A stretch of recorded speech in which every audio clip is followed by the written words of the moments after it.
بخاری میں موجود ہے، سیرت کی تمام کتابوں میں الفاظ کے اختلاف کے ساتھ یہ اپنی اصل کے ساتھ یہ چیز ہر جگہ موجود ہے۔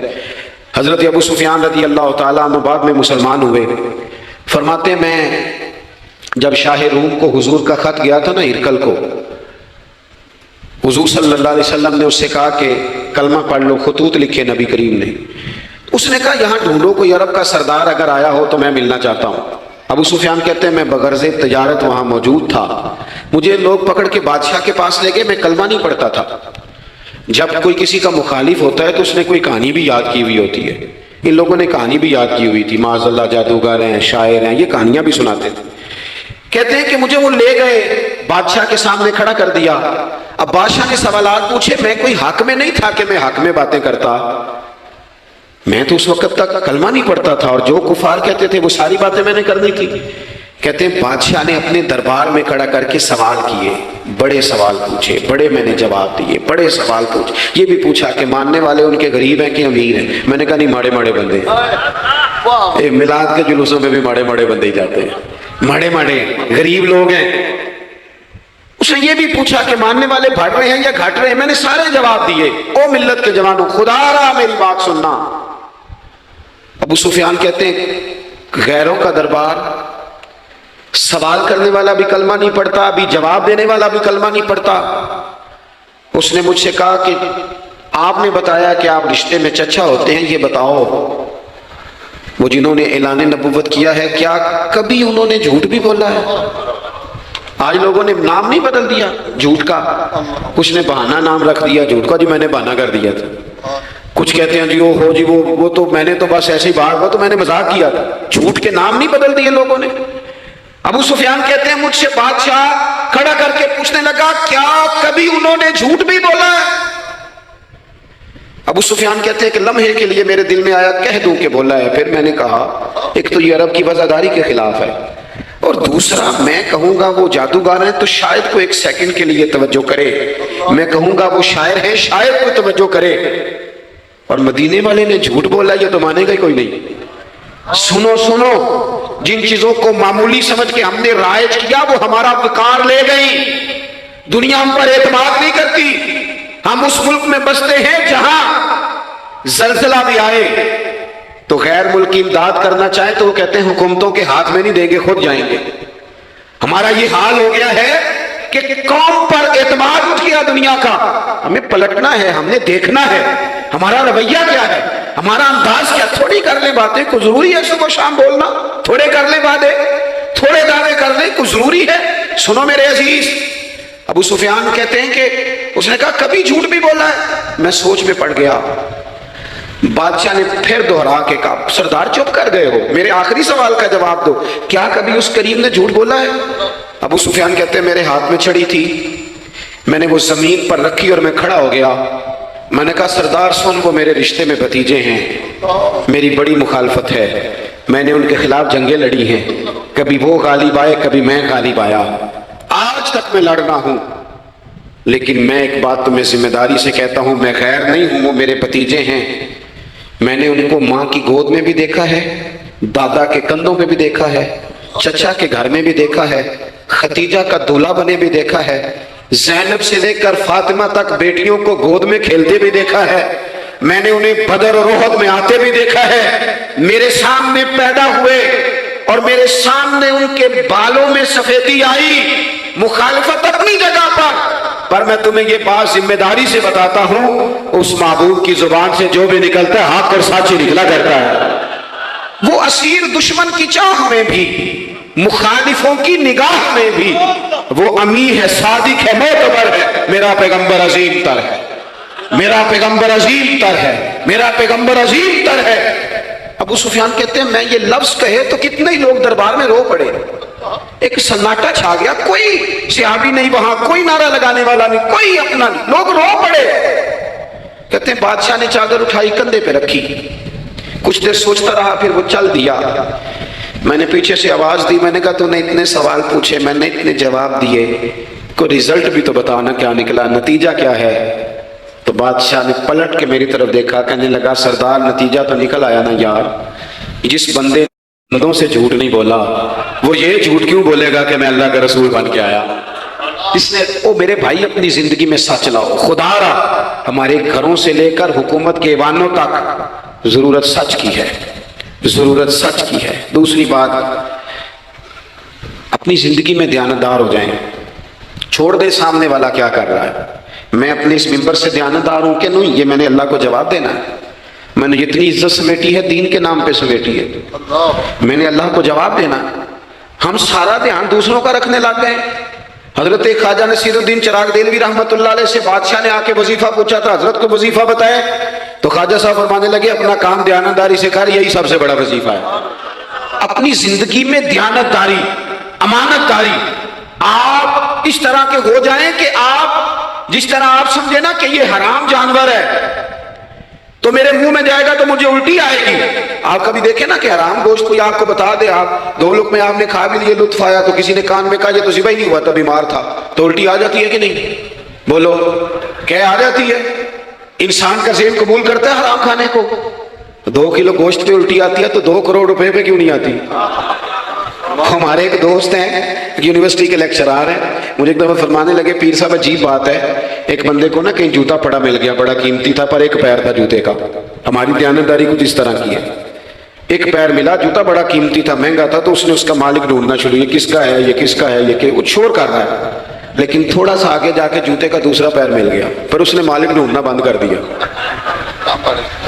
اس کو اب اس کا دوسرا پاؤں مل گیا تو اب اس نے، یعنی کئی دیانتدار بڑے دیانتدار ہیں لیکن دوسروں کے معاملے میں، اپنے معاملے میں نہیں۔ اپنی زندگی میں انصاف کریں۔ میں مسجد میں جمعہ پڑھاتا ہوں، میں نے ایک دن اپنے ایک مدرسے کے طالب علم سے پوچھا، بیٹا جمعرات کو میں نے پوچھا، میں نے کہا صبح جمعہ میں تقریر کیا کرنی ہے؟ کہتے میں جو فیصلہ نہیں کیتا۔ میں کہا تو بڑا مولوی ہے نا، میں چھوٹا، میں تو جمعہ پڑھا کے شام میں فیصلہ کر لینا بھی اگلے جمعے کی بیان کرنا ہے۔ کیوں؟ میں چاہتا ہوں میں ممبر سے دیانتدار رہوں، میں ایک ہفتہ تیاری کروں، میں نے قوم کو اللہ رسول کا دین بتانا ہے۔ میرا یہ مقصد تو نہیں ہے کہ 1 گھنٹہ مجھے ملے تو میں نے کسی طریقے سے اسے پار کرنا ہے۔ آپ اپنے کام کے ساتھ ہمیشہ دیانت کا مظاہرہ کریں۔ اگر آپ دیانتدار ہو جائیں، حضرت سعید بن عامر رضی اللہ تعالیٰ عنہ کو حضرت عمر نے کہا میں آپ کو ایک صوبے کا گورنر بنانا چاہتا ہوں، رو پڑے، فرمانے لگے اس قابل نہیں ہوں۔ آپ کہیں مجھے بھی آپ کہہ دیں کہ فلانا عہدہ ملتا ہے تو تیار ہے ساری دنیا، کون انکاری ہے اس کام سے؟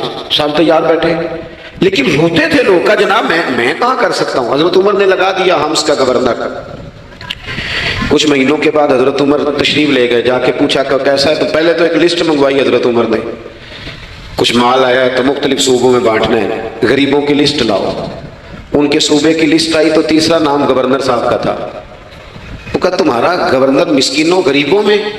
کہنے لگے حضرت صاحب جو لسٹ بنانے والے تھے وہ کہنے لگے اب ان کے وجود پر جو کپڑے ہیں جگہ کوئی نہیں بچی، پیوند کہاں لگانے ہیں۔ دامان توکل کی یہ خوبی ہے کہ اس پر پیوند لگے ہوتے ہیں پر دھبے نہیں ہوتے، پیوند لگے ہوتے ہیں پر دھبے نہیں ہوتے۔ حضرت عمر نے معلومات کی ان کے صوبے میں جا کے تمہارا گورنر کس طرح کا ہے؟ عرض کی حضور 4 شکایتیں۔ یہ جمہوریت ہے؟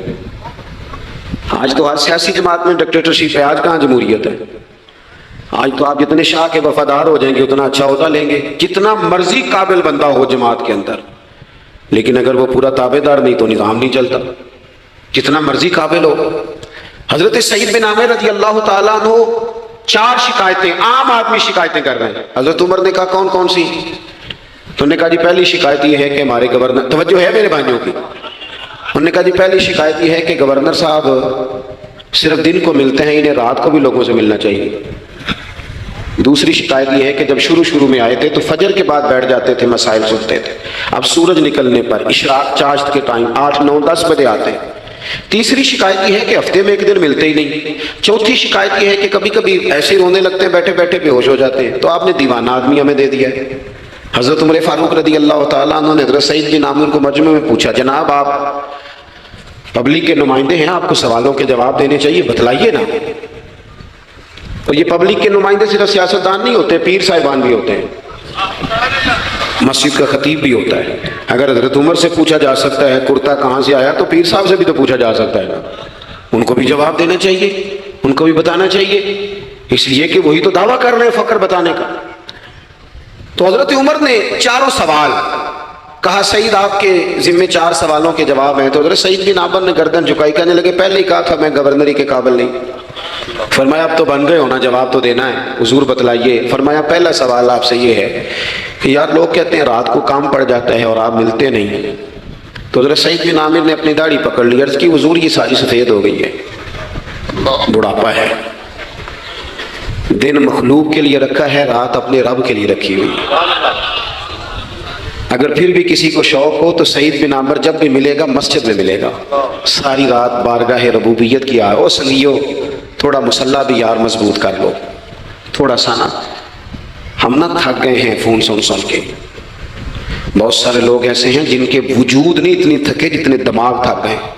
کمنٹس پڑھ کے, کمنٹس دے کے, رائے دے کے بڑے بڑے باصلاحیت لوگوں کے حافظے کمزور ہو گئے ہیں. خدا را اپنی صلاحیتوں کو زنگ لگا لو گے. یہ تو جتنے لوگ ہیں میڈیا چلانے والے, ان کو تو میڈیا چلانا ہے. اور اب تو پتہ نہیں کتنے چینل اور کتنے لوگ اور سوشل میڈیا پہ کتنے, اور ادھر کتنے تو ادھر کتنے. خدا را کچھ وقت اگر مصلے پہ ملے تو آپ یقین کریں روح تازہ ہو جاتی ہے. لمبی لمبی دعائیں مانگیں, اپنے رب کو اپنے دکھ سنائیں, رسول پاک کی بارگاہ میں یہ نذرانے پیش کریں, آپ محسوس کریں گے وجود طاقتور ہوگا. حضرت سعید بن عامر کہنے لگے رات مصلے پہ گزارتا ہوں. دوسرا سوال آپ سے یہ کرنا تھا کہ یہ لوگ کہتے ہیں کہ آپ پہلے فجر میں آ جاتے تھے, اب اشراق چاشت کے بعد 9-10 بجے نکلتے ہیں. تو حضرت سعید بن عامر نے گردن جھکائی, کہا یہ میرا راز تھا, میری پرائیویٹ بات تھی. کہا جناب اب تو لوگوں کا سوال ہے. تو آپ فرمانے لگے میرے گھر میں خادم کوئی نہیں, غریب آدمی, بیوی بیمار ہو گئی ہے. 35 سال اس وفادار عورت نے میری ڈیوٹی کی ہے. بیماری میں چھوڑ دوں تو وفاداری تو نہیں نا. سویرے اٹھتا ہوں, گھر کا کام کرتا ہوں, پھر بیوی کے لیے ناشتہ بناتا ہوں, اسے کھانا کھلاتا ہوں, تیاری کرتے آتے دیر ہو جاتی ہے. دوسرے سوال پر لوگ رو پڑے. کہا تیسرا اعتراض آپ پہ یہ ہے کہ ہفتے میں 1 دن ملتے نہیں. تو حضرت سعید بن عامر کہنے لگے میں نے کہا تھا میرا پردہ نہ کھولا جائے. میں بڑا راضی ہوں رب کی عطاؤں پہ, میں کیوں کسی کے سامنے اپنا دکھ بیان کروں. گردن کو جھکا دیتا ہے خیرات کا پتھر, جہاں میں مانگنے والوں کے سر کبھی اونچے نہیں ہوتے. اور غیرت ہے بڑی چیز جہانے تگ و دو میں, پہناتی ہے یہ فقر کو تاج سردارا. آپ موقع دیں جی, بڑی مہربانی, چھوڑ دیں جی تھوڑی 1 منٹ صرف جی ہمیں دیں, بولیں نہیں پیار سے جی, ناراض نہیں ہونا, آپ ہمیں موقع دیں. بات بھی اب تقریباً قریب ہونے کے قریب آئی. کہا حضرت سیدنا سعید بن عامر رضی اللہ تعالیٰ عنہ نے فرمانے لگے میں نے کہا تھا یہ میرا پردہ ہے. یہ نہ سنایا کریں آپ دکھ لوگوں کو. یہ غریب کہتے ہیں میں کسی امیر کے ساتھ لگ جاؤں گا تو کچھ بھی نہیں بنتا. چھوڑ دیں آپ, دکھڑے رب رسول کو سناؤ, خیرات بھی ملے گی اور عزت بھی ملے گی. وہ دیں گے اور کسی کو بتائیں گے بھی نہیں. حضرت سعید بن عامر رضی اللہ تعالیٰ عنہ سے تیسرا سوال ہوا. کہا جناب آپ ہفتے میں 1 دن ملتے نہیں. تو فرمانے لگے میرا راز تھا پر بتا دیتا ہوں, جوڑا ایک ہی ہے میرے پاس. ہفتے میں 1 دن دھو لیتا ہوں, پھر بیوی کے کپڑے پہن کے سارا دن بیٹھا رہتا ہوں. اگر دوسرا جوڑا ہو تو یہ کام نہ کروں. حضرت عمر رو پڑے. کہا جلدی سے چوتھے سوال کا جواب بھی دے, کبھی کبھی روتے ہو تو بے ہوش ہو جاتے ہو. وہ پھر رو پڑے. عرض کرنے لگے حضور 40 سال کی عمر میں کلمہ پڑھا. میرے سامنے حضرت خبیب کو پھانسی دی گئی مکے میں. جب وہ اپنی پچھلی غلطیاں یاد آتی ہیں تو پھر رو پڑتا ہوں. یاد ماضی عذاب ہے یا رب. میں تکلیف میں آ جاتا ہوں, سوچتا ہوں اگر اللہ نے سوال کیا تو کیسے جواب دوں گا. اس لیے برداشت نہیں ہوتا تو رو پڑتا ہوں. 4 سوالوں کے جواب دیے تو حضرت سعید بن عامر کہنے لگے اب آپ نے مجھ سے سوالوں کے جواب تو لے لیے, اب میری سزا کا بھی تو اعلان کریں نا, بتائیں نا. تو حضرت عمر نے ہاتھ اٹھائے اور کیا لفظ کہے. کہا اللہ میرے نبی کی امت کو اس طرح کے کچھ اور لوگ بھی عطا فرما, کچھ اپنی زندگی میں دیانتدار ہو جائیں. تیسری بات آپ کی خدمت میں عرض کرنی ہے. رسول پاک صلی اللہ تعالیٰ علیہ وسلم نے نا ہمیں خالص کیا ہے. حضور کا سارا دین اخلاص کا درس دیتا ہے. یہ جو ریاکاری ہوتی ہے نا, نوجوانوں میری بات پہ غور کرنا, یہ جو ریاکاری ہوتی ہے نا یہ بنیادی طور پر اداکاری ہوتی ہے. اداکاری بندہ زیادہ کر نہیں سکتا, تھک جاتا ہے. مخلص زندگی وہ ہوتی ہے جو آپ نارمل جیتے ہیں.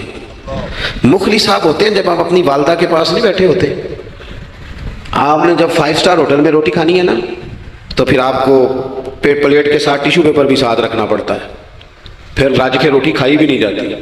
راج کے کب کھائی جاتی تھی؟ میں ایک جگہ مجھے بڑے اچھے ہوٹل میں رکھا گیا اور مجھے بڑا انہوں نے محبت کی. تو جب میں لوٹ رہا تھا نا واپس پاکستان تو مجھے کہہ رہے تھے آپ کو مزہ تو آیا ہوگا. میں نے کہا نہیں جی. سچ پوچھیں تو پھر یہ ہے کہ مزہ جب ہی آتا تھا جب اماں سویرے روٹیاں پکاتی تھی. وہ کہتی سی پتر ہے پیڑا نہیں تھے کول ہی لے آیا. تو اس کے پاس بیٹھتے تھے تو پھر اماں جب سالن دیتی تھی تو کہتی تھی ہور نہیں ملنا دوجیوں نے بھی دینا ہے. اور پھر لطف اس وقت آتا تھا جب بار بار کہتے تھے اماں جی چلو تھوڑا جاتے تھے ہونا تھوڑا جا. تو پھر اماں کئی دفعہ کہتی تھی کہ میں نے وہ اس سے نکال کے فریج میں رکھ دیا, بڑے بھائی نے کام سے آ کے روٹی کھانی ہے, اب یہ برتن ہے اسی کو صاف کر لے. او بھائی میں نے اپنے ابا جی کو دیکھا خودداری کر. میں نے ایک دن ان سے پوچھا میں کہ ابا جی تو ہم پسند کیے. ہم پڑھتے تھے نا انٹرویو اخباروں میں تو 2-4 سوال ہر بندہ پوچھتا تھا. اب تو انٹرویو زیادہ لوگ لیتے ہیں تو اب تو کبھی اتنا موقع ہی نہیں ہوتا کس کا سنے کیا کریں, یہ تو چھوڑ دیا کام. اخبار میں کبھی انٹرویو آتا تھا تو مسجع مکفہ ہوتا تھا, لکھنے والے بھی اچھے ادیب ہوتے تھے, جملے چبھتے نہیں تھے طبیعت. تو 2-4 سوال بڑے ضروری ہوتے تھے. پھول کون سا پسند ہے, کھانے میں کیا پسند ہے, رنگ کون سا پسند ہے, یہ 2-4 سوال ہر ایک سے ہوتے تھے. میں نے اپنے والد صاحب سے ایک دن پوچھا میں کہ ابا جی تو نے پسند کیے تے فرمان لگے پتر جے تے لگی ہوئے بھوک تے پھر ہر تے جنہ لگی ہوئے تے پھر نخرے ہی نخرے نے. تو اس لیے بھوک لگی ہو. وہ ہمیں پتہ کیا بتاتے تھے, میں آج بھی نا بہت ساری چیزیں گاڑی میں رکھ لیتا ہوں. آج بھی جو کھانا اپنی مرضی سے کھاتا ہوں وہ پیٹ بھر کے کھایا جاتا ہے. جو تصویروں کی شدت سے باہر ہوتا ہے وہ کھایا جاتا ہے. اس کو آپ قبول کر لیتا ہے آپ کا وجود. یاد رکھنا میرے عزیز, میرے نبی پاک صلی اللہ علیہ وسلم نے فرمایا ہے بہترین روٹی وہ ہے جو تو اپنے ہاتھوں کی کمائی سے کھاتا ہے. وہ بہترین رزق ہے جو تو. اور حضور نے فرمایا اللہ کے نبی حضرت داؤد محنت کر کے کھانا کھاتے. دعوتوں پہ جا جا کے تو بندہ بیمار رہنے لگ جاتا ہے, وہ تو کام ہی ختم ہو جاتا ہے. والد صاحب کہا کرتے تھے کہ لو میں پا دیتے نے تانوں دانے پڑولے چ تے ماں تہاڈی نے تانوں 4 پا دیتا ہے, لو ہن تانوں پرواہ نہیں ساریاں گرمیاں, موج کرو. یہ اصل تھا ہمارا. اس پہ واپس آ جائیں, اس پہ آ جائیں. یہ صحت افزا روٹیاں یہ کھائیں. بڑی گاڑیوں کا اور بڑی چیزوں کا شوق چھوڑ دیں, محنت ڈٹ کے کریں, لیکن زندگی اصل پہ لے آئیں. اصل زندگی خالص ہوتی ہے. میرے نبی پاک صلی اللہ علیہ وسلم نے فرمایا ریاکار, میں پوری حدیث نہیں سناتا اشارہ کرتا ہوں, حضور نے فرمایا ریاکار اگر عالم بھی ہو, ریاکار اگر سخی بھی ہو, حتیٰ کہ صحیح حدیث میں فرمایا ریاکار شہید بھی ہو اور ماری جائے اس نیت سے کہ لوگ مجھے شہید کہیں گے, تو فرمایا صبح قیامت اللہ ان اعمال پر بھی اجر عطا نہیں کرے گا. اپنی زندگی میں اخلاص پیدا کرے. جب خلوص آتا ہے, جب للہیت آتی ہے, مشکل ترین خلافت حضرت ابوبکر صدیق کی ہے. یہ جو حضرت عمر نے بڑی اعلیٰ خلافت کی ہے نا, یہ بنیادیں حضرت ابوبکر نے مضبوط کر کے دی تھی. فتنوں کے تو سر کچل دیے تھے حضرت صدیق اکبر نے. اب حضرت عمر کے لیے کام کرنا انہوں نے آسان کر دیا. میں اکثر کہا کرتا ہوں کہ حضرت عمر کی خلافت کی مضبوطی میں بڑا کردار حضرت ابوبکر صدیق کا ہے. اگر وہ مضبوطیاں نہ کرتے اتنی تگڑی تو کام آگے چلتا نہیں تھا. حضرت سیدنا ابوبکر صدیق کو بڑے فتنوں کا سامنا تھا. ختم نبوت کے محاذ پر کام کرنا ہے, منکرین زکوٰۃ پیدا ہو گئے, امت کو سنبھالنا ہے. یہ ساری ڈیوٹیاں کر کے نا دنیا سو جاتی تھی. وہ دنیا سو جاتی تھی اور حضرت صدیق اکبر ایک نابینا مائی کے گھر میں جھاڑو دینے چلے جاتے تھے. جب بندہ مخلص ہو جاتا ہے نا, ایک نابینا معذور اور جھاڑو دے رہے ہیں, جب تھوڑا سا وقت بچتا نا عصر کے لیے, یہ ٹائم میں نے اپنے لیے رکھا ہوا ہے, تو مدینہ شریف میں ایک بیوہ تھی جس کی 5-6 بیٹیاں تھی, بیٹا کوئی نہیں تھا. اس کے گھر جاتے تھے, بکریوں کا دودھ دھو کے آتے تھے. معمولی آدمی نہیں, خلیفہ وقت کی بات. کس لیے یہ کام روحانی تسلی کا باعث بنتے, یہ کام آپ کو سکون دیتے, یہ آپ کے اندر وہ طاقت پیدا کرتے کہ آپ لڑ سکتے ہیں دنیا سے. جب آپ کے پیچھے دعائیں ہوتی ہیں تو پھر میدانوں میں کھڑا رہنا آسان ہو جاتا. حضرت عمر فاروق فرماتے ہیں 3را دن تھا جناب صدیق اکبر کے وصال کو. میں مسجد نبوی شریف میں بیٹھا تھا تو 2-3 چھوٹی چھوٹی بچیاں آ گئیں. آ کے کہنے لگی چچا آپ خلیفہ بنے. میں نے کہا ہمارے ساتھ چلیں گے. میں نے کہا پتر تمہارے ساتھ کیا ہے؟ کہنے لگے ابو بکر صدیق عصر کے بعد ہمارے گھر آتے تھے, ہمارا بھائی کوئی نہیں, باپ انتقال کر گئے, بکریوں کا دودھ دھو کے دے جاتے تھے, کچھ بیچ کے گزارا کر لیتی تھی, کچھ پی لیتی تھی. 3 دن سے میری ماں رو رہی ہے.